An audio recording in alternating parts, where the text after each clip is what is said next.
Hi குட்டீஸ், இன்னைக்கு ஒரு அழகான ஸ்டோரி பார்க்க போறோம். அந்த கதையினுடைய தலைப்பு பேசும் மரமும் பேராசை சிறுவனும். வாங்க இப்ப கதைக்குள்ள போலாம்.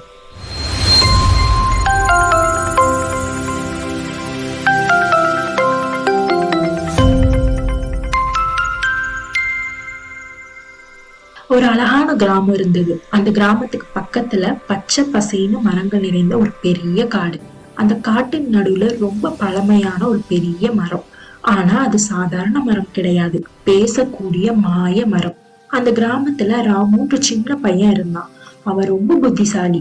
ஆனா அவனுக்கு ஒரு பழக்கம் இருந்துச்சு. எப்பவுமே அவனுக்கு இன்னும் வேணும் இன்னும் வேணும்னு நினைப்பான்.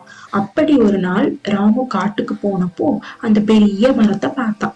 மரத்துல இருக்கிற பழங்கள் எல்லாமே அழகிய பொண்களை போல ஜொலிச்சுட்டு இருந்தது. ராமுக்கு அந்த பழங்களை பார்த்த உடனே அதை சாப்பிடணும்னு ஆசை வந்துருச்சு.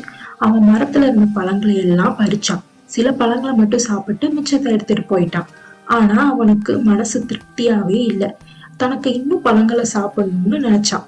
நாட்கள் போக போக அவன் தினமும் அந்த மரத்துக்கிட்ட வந்து நிறைய பழங்களை பறிச்சுட்டு போனான். மெதுவா மரத்தோட இலைகள் எல்லாமே உதிர ஆரம்பிச்சு கிளைகளும் ஒல்லியா போய் காடு கூட சோகமா தெரிஞ்சது. அப்படி ஒரு நாள் ராமு திரும்பி வந்தப்போ மரத்துல ஒரு பழம் கூட இல்ல, இலைகளும் இல்ல, மரமும் சோர்ந்து நின்னுச்சு. அப்பதான் ராமுக்கு புரிஞ்சது, தன்னோட பேராசனாலதான் இந்த நல்ல மரம் இப்படி ஆயிடுச்சுன்னு ரொம்ப கஷ்டப்பட்டான். அப்பத்துல இருந்து ராமு மாறினான். தேவையான பழத்தை மட்டும் எடுத்துட்டு மத்த பழங்களை எல்லாத்துக்குமே பகிர்ந்து கொடுத்தான். காலம் போக போக மாய மரம் மறுபடியும் பச்சை பசைன்னு வளர்ந்துச்சு. பழங்களும் திரும்ப வந்தது. காடும் சந்தோஷமா இருந்தது. குட்டீஸ், இந்த கதையில இருந்து என்ன தெரியுது? அதிகமா ஆசைப்பட்டா நல்லதில்லை. நம்ம கிட்ட இருக்கிறத வச்சு சந்தோஷப்பட்டா அதுதான் உண்மையான மகிழ்ச்சி. அடுத்த ஒரு கதையில சந்திக்கிறேன்.